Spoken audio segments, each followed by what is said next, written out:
Hello বন্ধুরা, আমার YouTube চ্যানেলে সবাইকে স্বাগতম।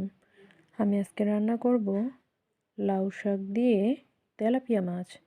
তাই তো আমি তেলাপিয়া মাছগুলো সুন্দর লবণ হলুদ দিয়ে মাখিয়ে ভেজে নিচ্ছি।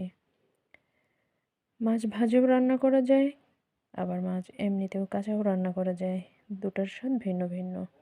কড়াইয়ে দিয়ে দিলাম পেঁয়াজ কুচি, কাঁচামরিচ কুচি, স্বাদ মতো লবণ,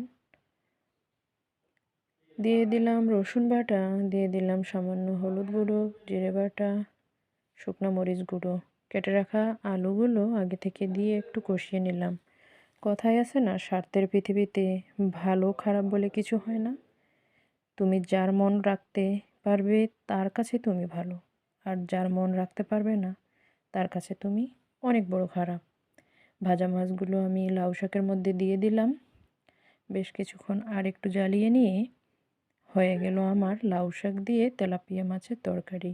এভাবে রান্না করে খেয়ে দেখবেন। আমার ভিডিওটি দেখে আমাকে লাইক ও সাবস্ক্রাইব করবেন প্লিজ।